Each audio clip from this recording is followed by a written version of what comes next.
Assalamualaikum warahmatullahi wabarakatuh. Selamat pagi semuanya. Kali ini dengan saya Eca.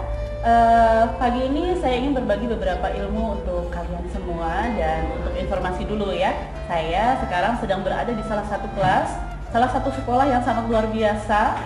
Sekolahnya sih masih baru gitu ya, dan yang pasti ini beda banget sama sekolah-sekolah yang lainnya. Dari desain kelasnya aja udah beda, luar biasa ya.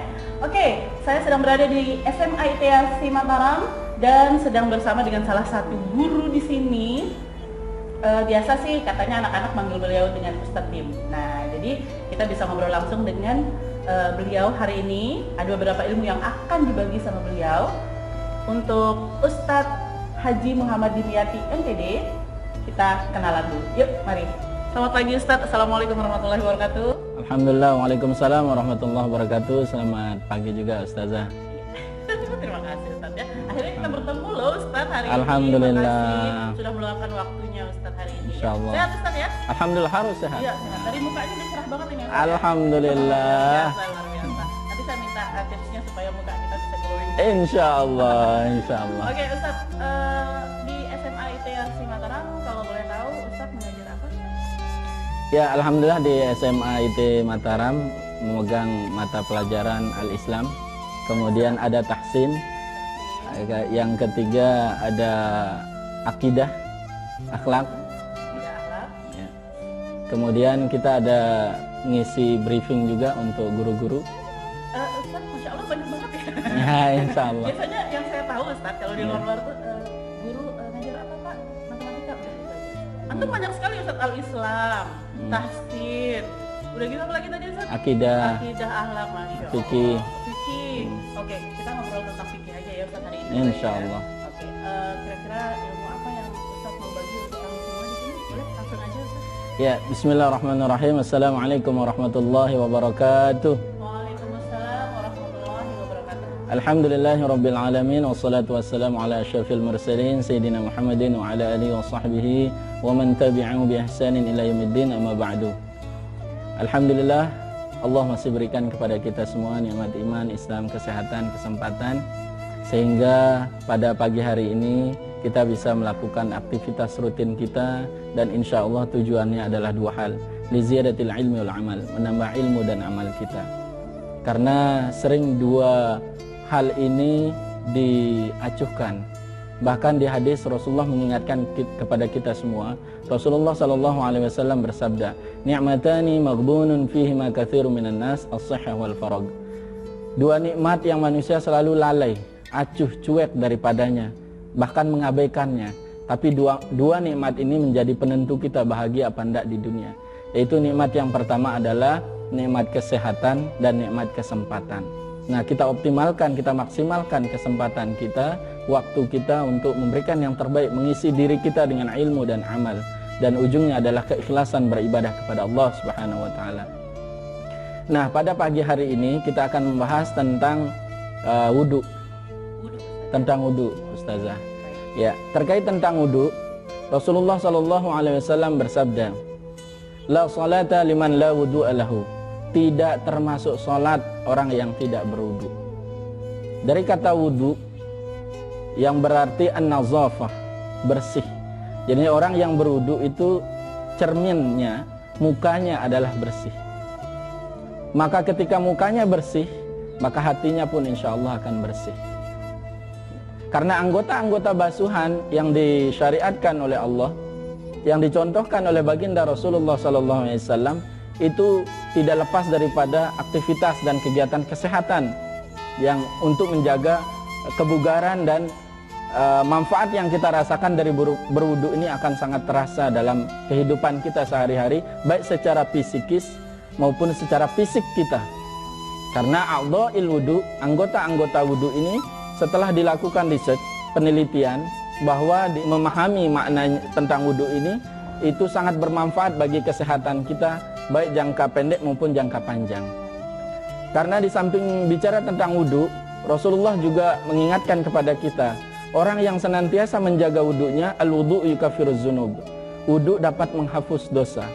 Jadi dosa terhapus ketika wudu. Bahkan di hadis yang lain Rasulullah SAW bersabda, "Man tawaddo'a," siapa saja berwudu, fa ahsana wudu'ahu, kemudian dia baik dalam wudunya, dia laksanakan sesuai rukunnya, syaratnya, ya, syarat syahnya wudu, dilakukan dengan semaksimal mungkin dalam pelaksanaan tata cara wudunya. Kharajat khotoyahu, keluar semua kesalahan-kesalahannya, dosa-dosanya, min tahta azafirhi, dari bawah kuku-kukunya. Seiring mengalirnya air di anggota wudhu kita, maka mengalir pula dosa-dosa kita berjatuhan. Dan itu hikmah besar di antara kita berwudhu ini. Nah, di mana yang pertama tentang wudhu adalah an-nazafah, bersih. Berarti membersihkan muka kita, membersihkan tangan kita, membersihkan kepala kita, membersihkan kaki kita. Tujuannya adalah supaya tidak hanya bersih secara kesehatan, secara fisik, tapi juga bersih secara psikis atau rohani dan spiritual. Maka wudhu ini kita harapkan jadi dawam, kebiasaan yang senantiasa terus kita lakukan sebagai umat muslim. Di samping dia sebagai sunnah hukumnya, di saat kita melaksanakan pekerjaan sunnah, tapi dia menjadi wajib ketika kita mengerjakan sholat-sholat fardu atau sholat wajib. Maka di hadis yang tadi, la sholata liman la wudu'a liman la sholata liman la wudu'a lahu, tidak termasuk sholat orang yang tidak berwudu. Dan insya Allah orang yang menjaga wudunya akan bersih mukanya, bersih hatinya, perbuatannya pun akan terarah di jalan Allah Subhanahu wa taala. Baik Ustaz, berarti saya bisa lihat nih, kayaknya Ustaz sering berwudu. Amin, insya Allah, insya Allah. Beda cara ya Ustaz ya? Insya Allah. Oke.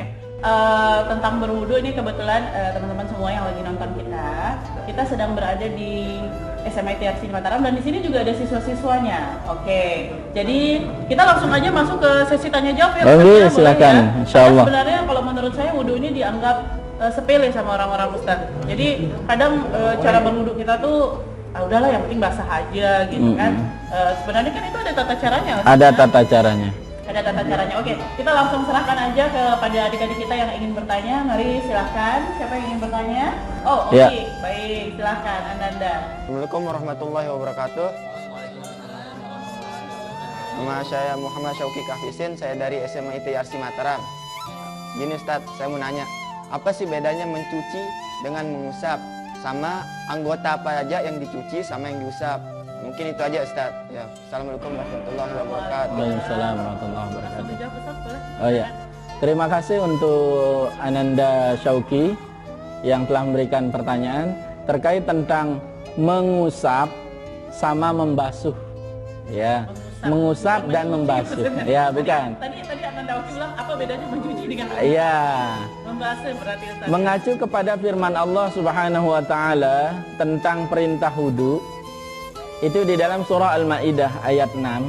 Allah Subhanahu wa taala berfirman, "Idza qumtum ila shalah ya ayyuhalladzina amanu", hai orang yang beriman.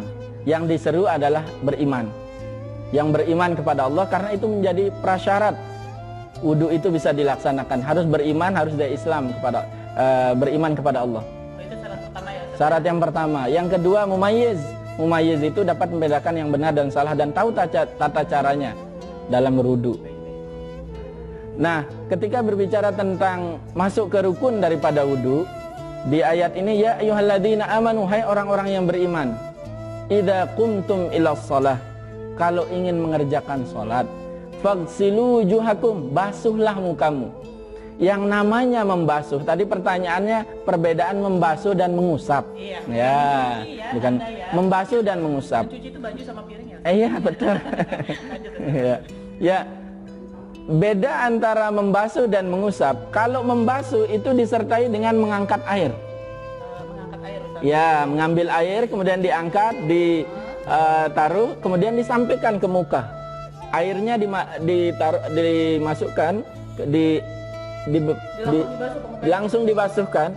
Nah, itu namanya membasuh. Dan diambil terus dibuang airnya. Bukan. Nah, ini bedanya.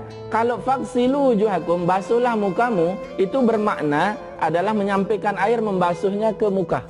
Jadinya meratakan anggota basuhan ke dalam muka. Dan itu rukun yang pertama. Ya, faghsilu wujuhakum. Nah, tapi Imam Syafi'i mengatakan di dalam rukun wudu itu yang pertama itu adalah niat. Niat. Dan niat itu adalah qasdu syai' muqtarinan bi fi'lihi, bermaksud melakukan sesuatu disertai dengan perbuatan. Baru dia sempurna niat itu. Kalau dua hal ini tidak terpenuhi maka tidak bisa disebut dengan niat.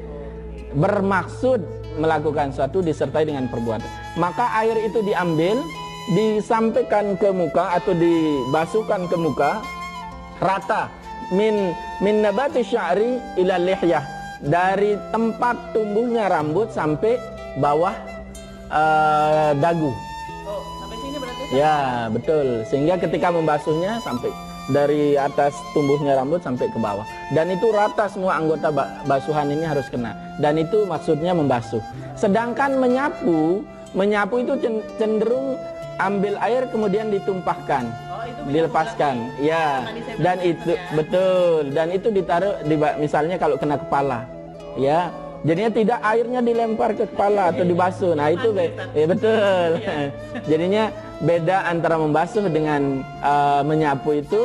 Kalau membasuh itu diambil airnya kemudian disampaikan ke anggota basuhan. Kalau menyapu hanya sebagian saja. Ya, airnya tidak secara utuh. Oke, baik, terima kasih Ustadz atas penjelasannya, atas pertanyaan dari Ananda Oki tadi. Kita lanjut ke pertanyaan yang lain. Mungkin ada Ananda yang mau bertanya lagi, silakan. Oke, baik, silakan. Oh, sekarang dari Ahwat, Ustaz. Oh, alhamdulillah. Assalamualaikum warahmatullahi wabarakatuh. Jadi gini Ustadz, gimana kalau misalkan kita sholat tapi lupa berwudu? Oh iya. Jelas ya pertanyaannya Ustadz ya? Sangat jelas sekali. Silakan Ustadz dijawab. Ya, bismillah. Terkait tentang bagaimana orang yang sholat tapi tidak berwudu. Dasarnya kan sudah ada tadi. Rasulullah SAW bersabda, la sholata liman la wudu'a lahu. Tidak termasuk sholat orang yang tidak berwudu.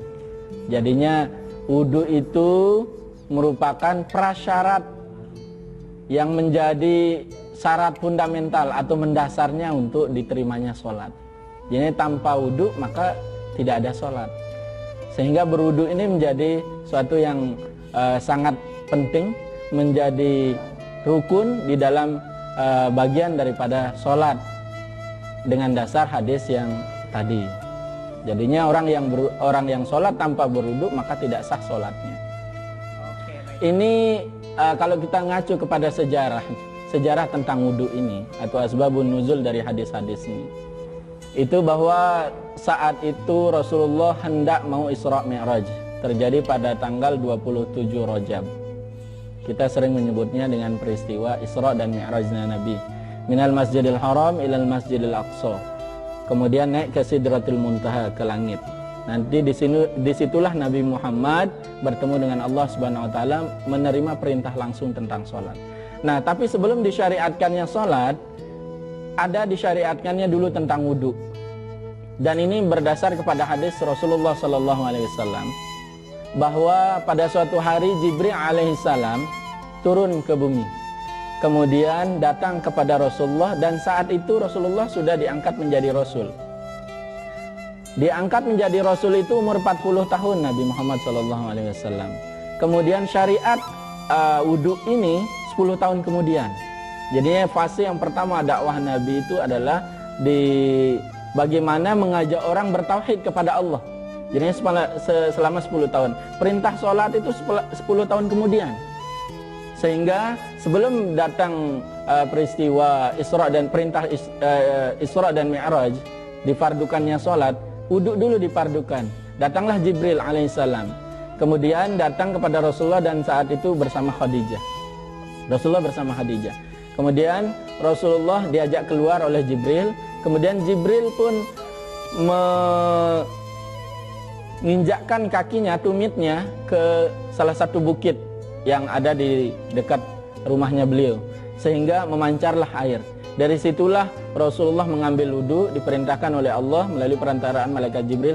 Tata caranya semuanya diajarkan oleh Jibril alaihissalam. Dari situlah mulai syariatnya wudu. Nah, ketika sudah disyariatkannya wudu, barulah perintah tentang Isra dan Mi'rajnya Nabi, yang berarti Isra itu adalah perjalanan secara horizontal, ya, antara bumi dengan bumi, yaitu Masjidil Haram dengan Masjidil Aqsa. Jadinya masih sebatas di bumi. Nah, ketika dia Mi'raj itu berarti naik. Maka disitulah Rasulullah naik ke langit yang tidak bisa dilogikakan secara akal. Dan itu kaitannya adalah keimanan dan hati. Disitulah Rasulullah SAW menerima perintah sholat. Yang awalnya perintah sholat itu adalah 50 rakaat. Kemudian diusulkan oleh Rasulullah menjadi 50 waktu. 50, bukan 50 rakaat, 50 waktu. Kemudian diminta keringanan oleh Rasulullah sangat banyak saat itu dan sangat memberatkan bagi umatnya. Bahkan Nabi Musa saat itu mengusulkan, sampaikan kepada Allah bahwa 50 waktu tidak akan pernah mampu bisa dilaksanakan oleh umatmu. Akhirnya Rasulullah pun naik minta kepada Allah, dan disitulah minta kepada Allah menjadi 5 waktu. Dan 5 waktu itu bernilai sama dengan 50 waktu yang awalnya Allah tetapkan. Kemudian diberikan keringanan kepada umatnya Muhammad SAW untuk menjadi 5 waktu. Dan mulainya sholat ini tentu saja harus dimulai dengan wudhu. Dengan dasar hadis yang tadi, la sholata liman la wudu'a lahu. Tidak termasuk sholat orang yang tidak berwudu. Oke, jadi wudu itu wajib ya Ustaz ya? Kalau Wajib. sholat fardu. Ya, maupun sunnah. Walaupun sunnah. Ya, jadi hukum daripada wudu itu ada 2. Ada yang sunnah, ada yang wajib. Sunnah misalnya ketika adik-adik mau berangkat ke sekolah wudu dulu, itu sunnah. Masya Allah. Ya.